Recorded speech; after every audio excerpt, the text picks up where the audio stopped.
என் அப்பனே கணேசா, ஹரஹர சங்கர ஜெய ஜெய சங்கர, ஹரஹர சங்கர ஜெய ஜெய சங்கர. குரு பிரம்மா குரு விஷ்ணு குருதேவோ மகேஸ்வரா, குரு சாட்சாத் பரபிரம்மம் தஸ்மை ஸ்ரீ குருவே நமக. ஸ்ருதி ஸ்மிருதி புராணானாம் ஆலயம் கருணாலயம், நமாமி பகவத் பாத சங்கரம் லோக சங்கரம். சங்கரா சம்போ மகாதேவா. கதையை கேட்குறவா தயவு செய்து பூரா கேளுங்கோ, ஸ்கிப் பண்ணாமல் பாருங்கோ. மகா பெரிவா தஞ்சாவூர் மாவட்டத்தில் குத்தாலத்துக்கு பக்கத்தில் முருகமங்கலங்கிற கிராமத்தில் முகாம் போட்டிருந்துருக்கார். அப்போ ஒரு 6 வயசு பையன், ஒரு குழந்தை, அவனோ பெரியவனாகி அவன் அந்த கதையை சொல்லியிருக்கான். அவன் அத்தில் எல்லாருக்கும் மகா பெரிவா மேலே அளவுக்கு அதிகமான பக்தி, காலாகாலமாக பக்தி. இன்னைக்கு நெத்திக்கு வந்தது இல்லை, காலாகாலமாக பக்தி. மகா பெரிவா எங்கே யாத்திரை போனாலும் முடிஞ்ச வர குடும்பத்துக்காரெல்லாம் எந்த கிராமத்துக்கு போனாலும் சரி பெரியவா அந்த அவா போயிடுவா. போய் மகா பெரிவாளுக்கு நமஸ்காரம் பண்ணி சேவிச்சுட்டு ஆசீர்வாதம் வாங்கிட்டு வருவா. என் பெரியவா வாத்துலேருந்து யார் போனாலும் சரி இந்த குழந்தையும் கூட போயிடுவான், 6 வயசு பிள்ளையும் கூட போயிடுவான். அவனுக்கும் பெரியவா மேலே அளவுக்கு அதிகமான பக்தி. எப்படிங்கிறது அவனுக்கே தெரியாது. இது பெரியவாளோட ஆகர்ஷண சக்தின்னு சொல்லலாம்.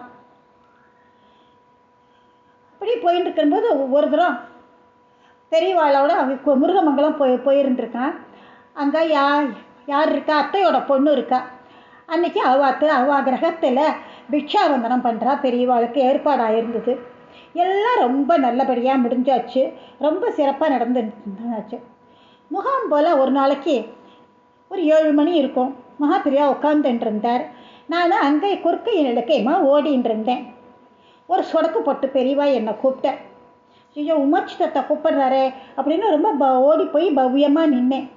உன்னை அடிக்கடி இங்கே பார்க்குறேனே, நீ யார், இங்கே எப்படி வர அப்படின்னு கேட்டேன்.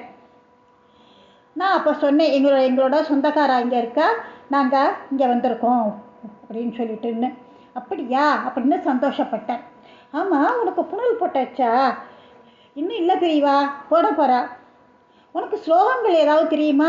ஓ தெரியுமே, விஷ்ணு சகஸ்ரநாமம் கூட சொல்லுவேன் பெரியவா. உன்னை எனக்கு ரொம்ப பிடிக்குமா?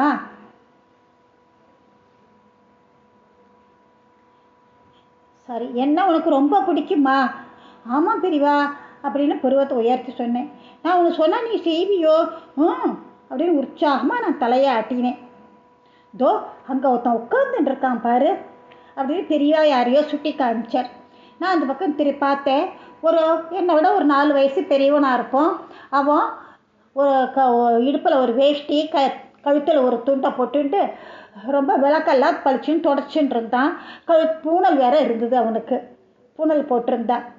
பெரியவா அங்கே ஒரு அண்ணா உட்காந்துருக்கான், என்ன பண்ணணும் பெரியவா அப்படின்னு.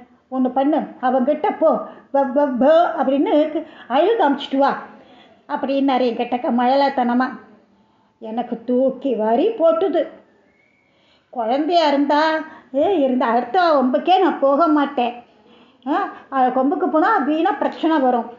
வேண்டாம் பெரியவா, அந்த அண்ணா பாவம் வேலை பண்ணிட்டு இருக்கான், அவங்ககிட்ட நான் போய் வம்பு பண்ண அழுவு காட்ட மாட்டேன் பெரியவா அப்படின்னு சொல்லிட்டேன்.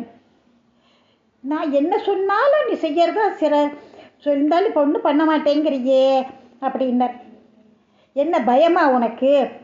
இல்லை பெரியவா, அந்த அண்ணாவை பார்த்தா அவன் எப்படி நான் அழகு காட்டுறது, என்னை விட அவன் வயசில் பெரியவனே பெரியவா, பூனெல்லாம் போட்டாச்சு, வேண்டாம் பெரியவா அப்படின்னு சொல்லிட்டேன். பெரியவா விடுற மாதிரி தெரியல. அந்த டைம் பார்த்து ஒரு சின்ன குழந்தை, ஒரு 3 வயசு குழந்தையோட தட்டு மாதிரி நடந்து போயின்னு இருக்கு. சரி, விளக்கு தொடச்சின்னு இருக்கிறவன் தான் அண்ணான்னுட்ட. நாங்கள் பாரு, உன்னை விட சின்ன குழந்தை ஒன்று போயின்னு இருக்கு, அந்த குழந்தைகிட்ட போய் நீ அழகு காமிச்சிட்டு வா அப்படின்னார். பெரியவா அவரை விடுற மாதிரி இல்லை அந்த பையனை. அந்த குழந்தை கண்ணை உருட்டிக்கிட்டு யாரையோ தேடிட்டு போயின்னு இருக்கு. இன்னும் கொஞ்சம் நாள் ஏன்னா அழுதுடும் போல இருக்கு. எனக்கா பயமாக இருந்தது. பெரியவா பாவம் பெரியவா, அந்த குழந்தை வேண்டாம் பெரியவா, நான் வம்புக்கெல்லாம் நான் போல பெரியவா அப்படின்னுட்டேன். பெரியவா அவனை விடுற மாதிரி இல்லை. 3ஆவதாக யாரை சொல்ல போகிறாரு பார்த்தா. அப்போ தான் மடத்து முகாமில் பாராக்காரர் ஒருத்தன் அந்த பக்கம் தற்செயலாக நடந்து போயின்னு இருந்தான். மீசையெல்லாம் வச்சுக்கிட்டு பயமாக இருந்தது அவனை பார்க்குறதுக்கே. கையில் வேற துப்பாக்கி. இப்போ ஒன்று பண்ணு, அதோ போகிறான் பாரு மடத்து பாராக்காரம், குடுகுடுன்னு அவன்கிட்ட போ, அவனுக்கு அழகு காமிச்சிட்டு வா அப்படின்னாரு அசராம. மகா பெரியவா விடுறதா இல்லையே, என்ன பண்ணலாம் தெரிஞ்சுட்டேன். பெரியவா அவன் துப்பாக்கியெல்லாம் வச்சுட்டு இருக்கான், நான் அழகு காமிச்சேன்னா என்னை சுட்டுட்டான்னு பெரியவா அப்படின்னு தப்பிச்சுக்க முயன்றேன். பெரியவா விடுவாளா? நான் சொல்லிகிட்டே இருக்கேன், நீ யாருக்கும் அழகு காட்ட மாட்டேங்கிறியே. இப்போ நான் ஒன்று சொல்கிறேன், நீ தட்டக்கூடாது அப்படின்னார். சரி பெரியவா, ரொம்ப கொஞ்சம் மனசுக்குள்ள பயம் இருந்தாலும் சரி பெரியவான்னே, எனக்கே அழகு காமிச்சுறேன் அப்படின்னார். பெரியவா நீங்கள் லோக குரு பெரியவா, எல்லாரும் உங்களை பார்க்க நாள் கணக்கா மாதக்கணக்கா எல்லாரும் காத்துருக்கா, நான் போய் உங்களை அழகு கட்டலாமா அப்படின்னு சொன்னேன். பெரியவா டபக்குன்னு எழுந்திருந்து உள்ளே போயிட்டார் குளிக்கிறதுக்கு. பெரியவா குளித்து முடிச்சுட்டு வெளியில் அப்படியே சிவஸ்வரூபமாக வரார். நான் தான் அவர் கண்ணெல்லாம் பட்டுட்டேன். மறுபடியும் வேற என்ன பண்ணுறது, பெரியவா கூப்பிட்டார், மறுபடியும் பக்கத்தில் அழைச்சார்.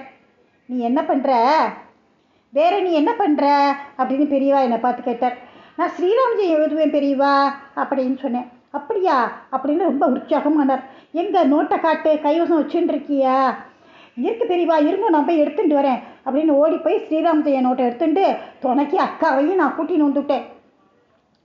நோட்டுகள் எல்லாம் பிரித்து பார்த்தார், ஆசீர்வாதம் பண்ணிவிட்டு கையோட 2 வெள்ளிக்காசு எடுத்து எனக்கு கொடுத்தார். அப்புறம் பக்கத்தில் உட்காத்தி வச்சுக்கிட்டு எனக்கு நிறைய அட்வைஸ் எல்லாம் பண்ணினார். சாஸ்திரம் என்ன சொல்கிறதோ அது மாதிரி நடந்துக்கோ, ஆற்றுல பெரியவா என்ன சொல்கிறாளோ அதை தட்டாமல் செய், சோப்பு போட்டு குளிக்காத, சோப்பே வேண்டாம் அப்படின்னு அட்வைஸ் எல்லாம் பண்ணினார். அவர் அன்னைக்கு பண்ணின அட்வைஸு நான் இன்றைக்கி பெரியவனாகிட்டேன். அவரோட அனுகிரகத்தால் எனக்கு இன்றைக்கி ஸ்ரீ ஸ்ரீ முரளிதர சுவாமிகளோட பக்தனாக இருக்கேன் நான்.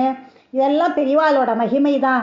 அவரோட ஆசீர்வாதத்தை கேட்டு நடக்கிறதுட்டு நான் இன்றைக்கி ரொம்ப நல்லபடியாக வாழ்ந்துட்டுருக்கேன். நன்றி, வணக்கம்.